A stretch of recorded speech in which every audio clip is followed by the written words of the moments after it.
Selamat siang teman-teman semua, saudaraku di mana saja berada. Salam hormat dan semoga selalu berbahagia pada hari ini serta dilancarkan semua kegiatan yang dilakukan.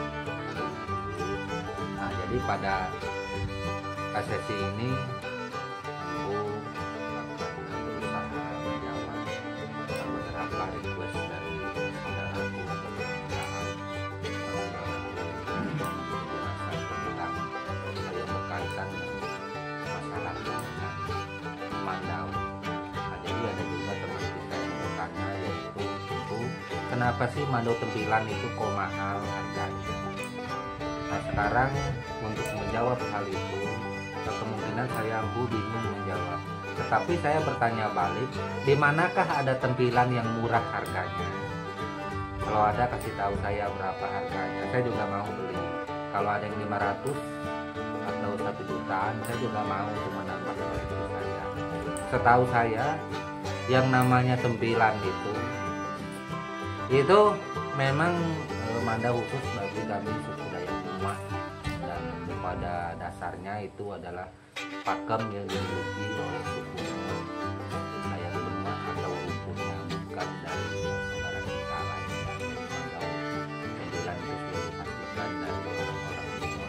Nah, jadi pada saat ini siapa sih pembuat mandau tempilan yang ada?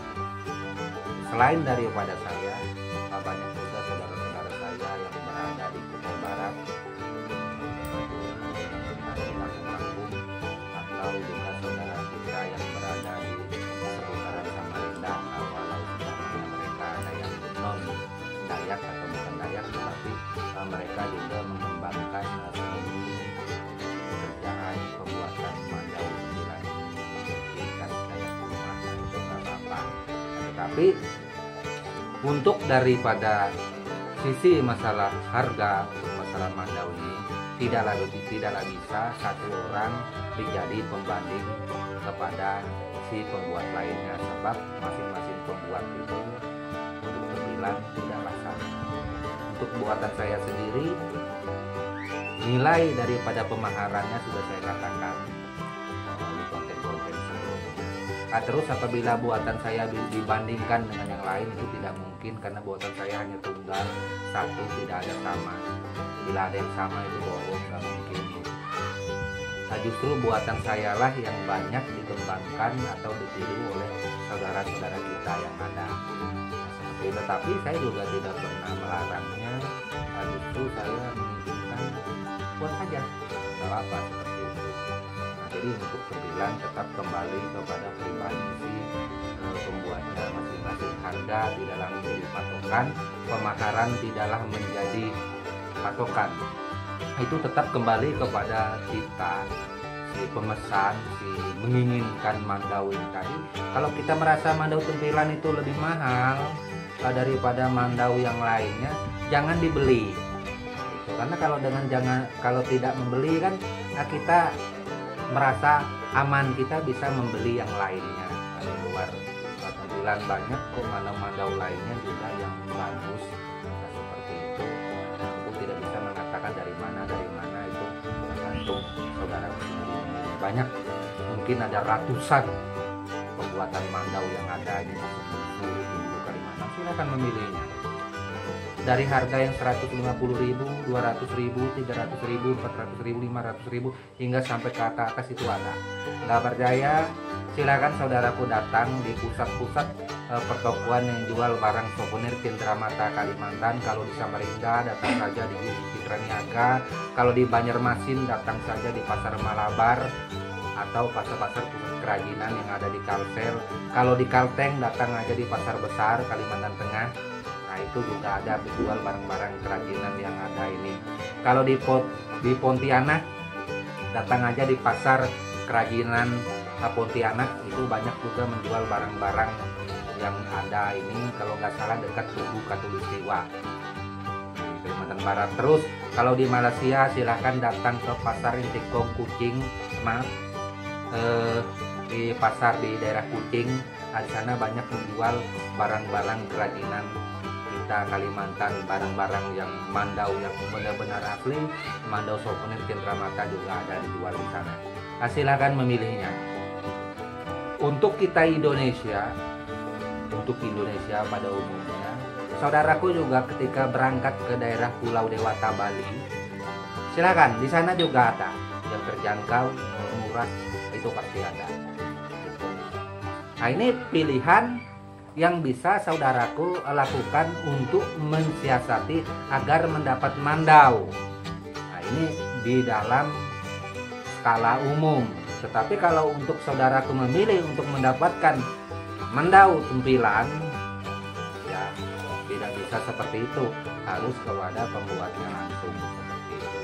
Kira-kira itu mungkin bayangan untuk menjawab pertanyaan dari saudaraku, kenapa mandau tempilan itu mahal. Ya, seperti itulah untuk bayangannya. Itu kembali kepada saudaraku, semoga saja bisa dipahami dan dimengerti. Nah, terus ada juga saudaraku yang bertanya, Empu Gelol, saya minta tolong dong bagaimana sih ciri-ciri panglima pada suku Dayak Benua. Ciri-ciri seorang panglima pada suku Dayak Benua.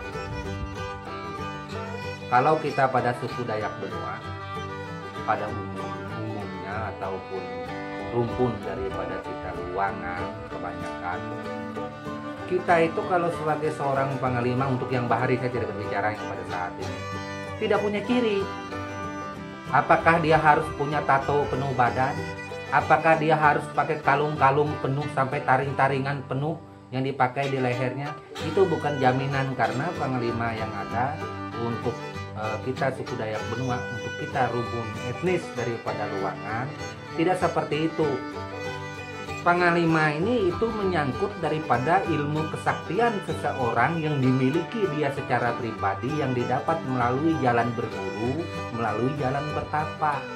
Nggak ada sangkut paut dengan masalah penampilan yang ada seperti saya berkalung-kalung gini, bertopi gini, memakai pengai gini.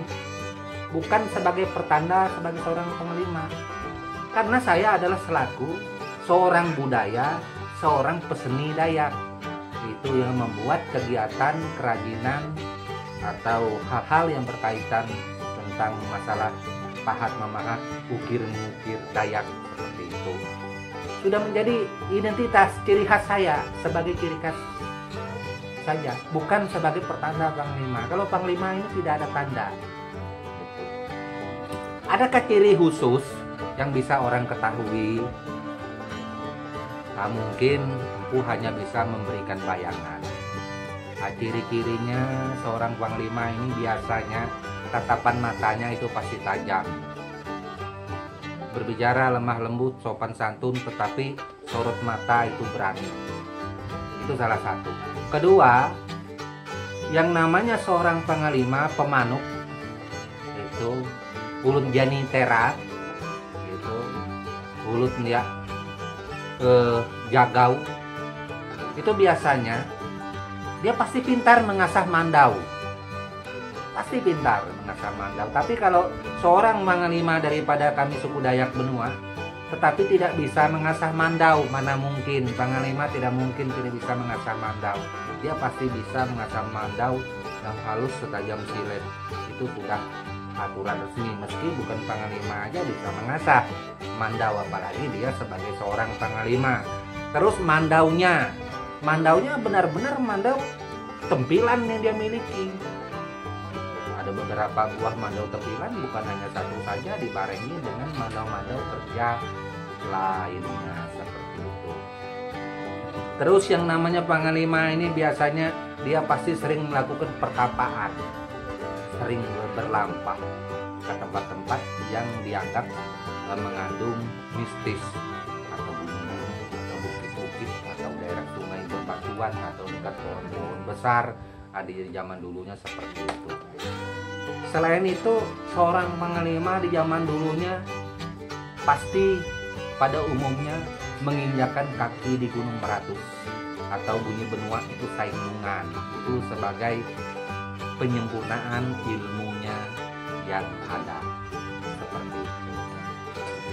Apakah panglima ini akan selalu frontal mengatakan bahwa dirinya panglima, mengenalkan kepada setiap orang, kepada siapa saja. Enggak, kalau zaman dulu tidak seperti itu.